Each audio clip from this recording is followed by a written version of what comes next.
Bonjour. On a choisi toujours des dates qui sont un peu difficiles au mois de juin parce qu'il y a des championnats qui sont terminés depuis un petit moment, comme les Championships au début mai, et puis on a la majeure partie des joueurs, pour pas dire tous les joueurs qui évoluent en Europe, sauf quelques-uns qui sont en Afrique, mais donc c'est plus simple en termes d'organisation, et également aussi on est souvent tributaire aussi des équipes contre qui on veut jouer. On avait fait le choix de jouer contre deux équipes africaines, une qui était devant nous au classement FIFA, qui sera le Mali, et une autre qui sera Madagascar. Donc voilà, les lieux de stage sont aussi choisis par des paramètres qui sont souvent un petit peu comme ça.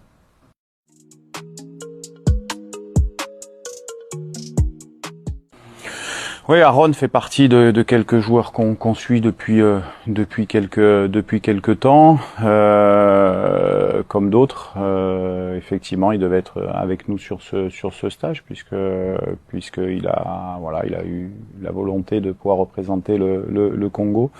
Malheureusement, en dernière minute, il a dû rester auprès de sa femme pour des raisons médicales et personnelles, et voilà, donc toutes les démarches sont en cours, et c'est quelqu'un qui potentiellement peut être appelé dans le futur si je le souhaite.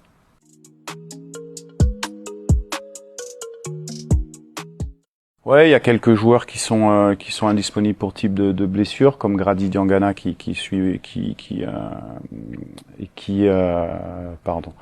soigne une cheville, et puis Silas également qui revient de blessure. Donc il y a quelques joueurs qui sont indisponibles effectivement pour blessure.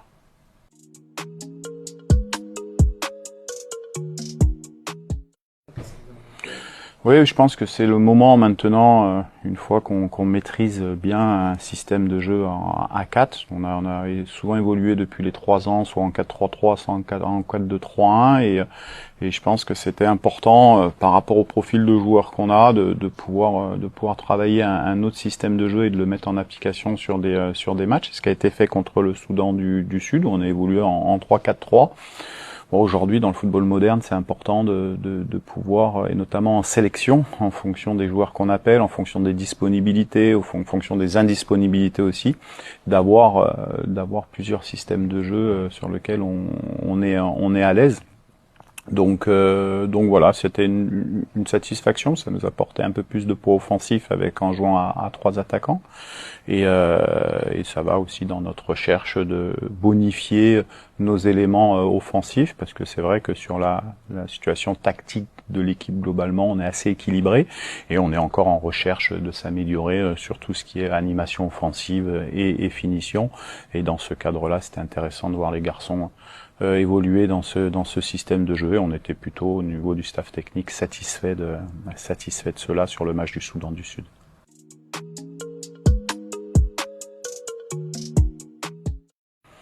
Oui, on est revenu sur un système de 4-3-3. Après, ça dépend un petit peu le contexte du match. Le terrain était petit, était venteux. Ça dépend si on veut fermer l'intérieur du jeu, ouvrir. Ça dépend de certaines options de jeu qu'on prend, et en fonction de ces options de jeu qui sont d'abord propres à ce qu'on veut mettre en place nous, et puis après on regarde bien sûr comment on peut mettre en difficulté les adversaires.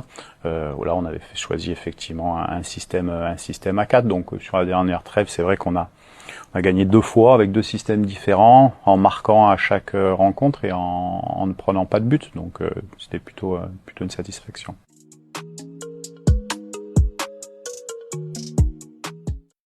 Oui, bien sûr, mais moi je l'ai toujours dit quand j'ai signé au Congo, c'était bien sûr le premier objectif, c'était de redynamiser un petit peu la sélection, même si avant moi il y avait eu des bonnes choses. Et puis on l'a validé assez rapidement sur une demi-finale de la CAN. Et puis tout notre projet, effectivement, il se repose sur l'amélioration à la fois du classement FIFA, mais également d'atteindre des objectifs, la Coupe du Monde et un objectif difficile, bien sûr, parce que sinon le Congo il n'aurait pas été absent des Coupes du Monde depuis 74, donc c'est difficile à atteindre. Aujourd'hui, il reste 4 journées, on est premier du groupe, donc on est dans cet objectif-là.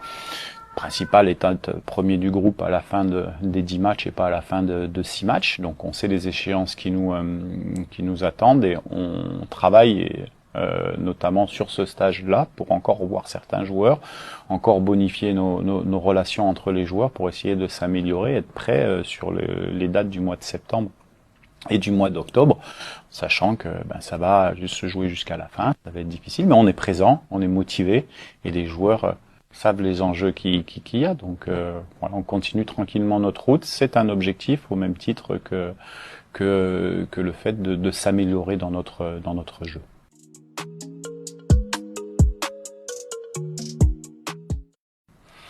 Déjà, c'est des si on prend les attaquants, celui je pense qui a marqué le plus souvent, c'est Fiston Mayele ou Meshak Elia qui ont des bonnes stats avec la sélection.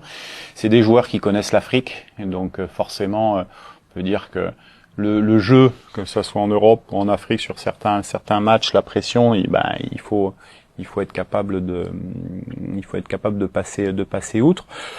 Après, que ça soit les attaquants, que ça soit d'autres joueurs qui marquent, le principal c'est de marquer des buts. Si on prend statistiquement notre groupe de qualification à la Coupe du Monde par exemple, on a marqué 7 buts, le Sénégal en a marqué 8. Bon, on n'est pas loin. Donc je dirais que c'est un axe de progression, c'est sûr, et on attend tous à un moment donné cet attaquant qui va prendre le lead en attaque au niveau du Congo. Mais aujourd'hui, de toute manière, je l'ai toujours dit, on est un collectif. Il y a personne qui peut faire la différence tout seul. On a de très bons joueurs et c'est collectivement qu'on fera la différence. Et on n'attend pas que individuellement quelqu'un nous fasse la différence. C'est vraiment collectivement et c'est ce qui se passe sur les matchs.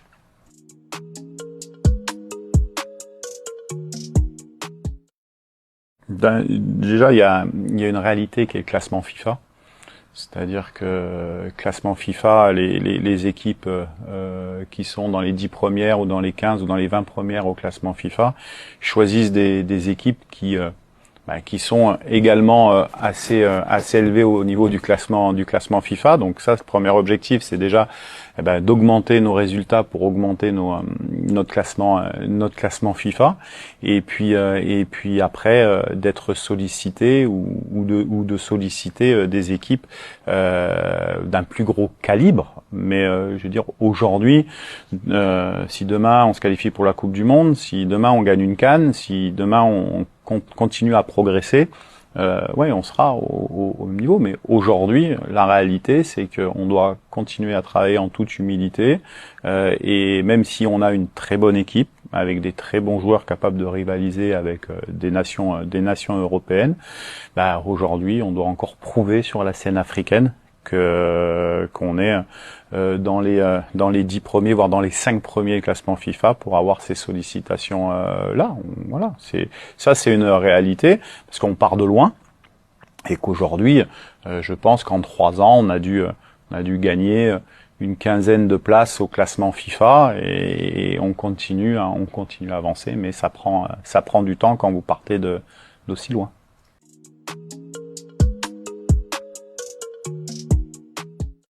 On a déjà commencé ce travail depuis, on va dire depuis un an et demi, en intégrant certains joueurs, jeunes joueurs, comme pour pas les citer, Sadiki, Mouko, certains autres comme Nathanaël et aussi. Maintenant, il y a le moment où on doit les intégrer. Il y a le moment aussi où eux doivent prendre de l'expérience pour être prêts le jour où on les met. Et on l'a vu, le match contre l'Éthiopie, on en a mis beaucoup à Kinshasa et c'était important d'ailleurs de les mettre et pour qu'ils s'aperçoivent que c'est différent de ce qu'ils trouvent en Europe et qu'il faut et qu'il faut être au niveau de suite, et donc on veut aussi les protéger. Donc maintenant on cherche des matchs amicaux, et là c'est une période amicale, donc forcément on en lancera quelques-uns pour qu'ils puissent aussi avoir cette expérience internationale. Mais c'est difficile, c'est pas parce qu'on s'impose en club qu'on s'impose en équipe nationale. Être international, c'est difficile. Les cadres les accueillent très bien, et c'est vrai qu'on a rajeuni ça, mais on est entre rajeunissement et atteinte aussi de l'objectif à très court terme de la Coupe du Monde et de la CAN. Donc on n'est pas uniquement sur un changement de génération. On doit travailler ces deux axes en même temps, et on y va petit à petit.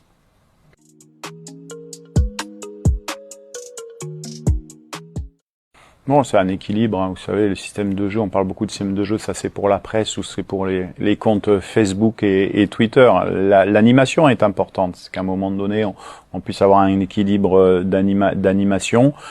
Voilà, après, on travaille, on a des certitudes dans le jeu, ça c'est important, que ce soit des certitudes défensives ou des certitudes offensives. Maintenant, il y a toujours des axes de progression, on essaye de bien évaluer ce qu'on fait de bien et ce qu'on fait de pas bien, parce que c'est important, la critique constructive est importante pour pouvoir s'améliorer.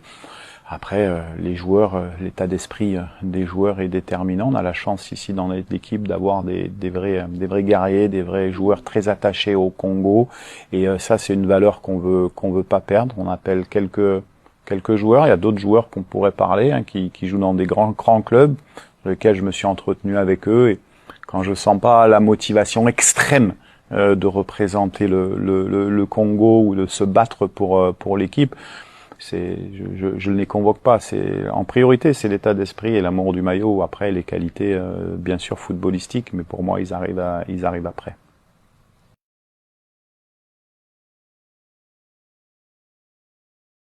Ben, comme j'ai dit, donc je voulais une nation qui était, on va dire, proche du Sénégal dans le système de jeu. Donc c'est le cas du Mali qui évolue en 4-2-3-1 ou éventuellement en 4-3-3, qui était supérieur à nous au classement FIFA.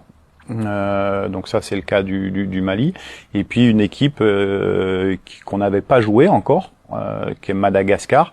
Voilà, pour avoir 2 matchs et donner du temps de jeu à pratiquement tout le monde. Donc on peut dire que jeudi on sera contre le Mali, une équipe qui est supposée être supérieure à nous parce qu'elle est devant nous au classement FIFA, et puis une équipe qui est supposée être moins à l'aise, qui est Madagascar, même si Madagascar est une très très bonne équipe avec Corentin qui fait du très bon travail, et avec des nouveaux joueurs qui sont sélectionnés, et voilà, et j'aime bien ce football malgache. C'est un football de possession, c'est un football de percussion, et qui met souvent en difficulté les équipes. C'est pour ça que le match contre Madagascar ne va pas être facile. On n'a aucun match facile au niveau international, mais ça va me donner la possibilité sur ces matchs de voir les joueurs, de les mettre en situation. Et puis après, ça nous donnera tous les éléments pour pouvoir choisir les bons joueurs qui défendront notre dernière ligne droite de la qualification de Coupe du Monde en septembre et en octobre.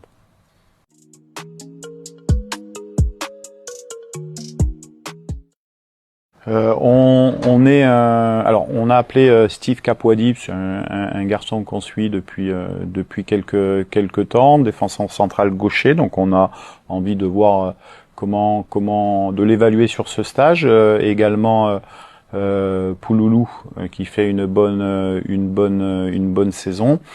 Après, on est à la fois on a la chance au Congo d'avoir beaucoup de joueurs congolais, souvent portés en estal par les médias ou par les agents ou par les journalistes.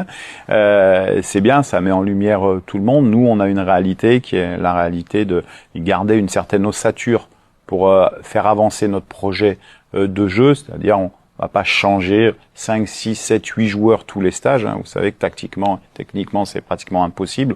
On a les joueurs que très peu. On s'appuie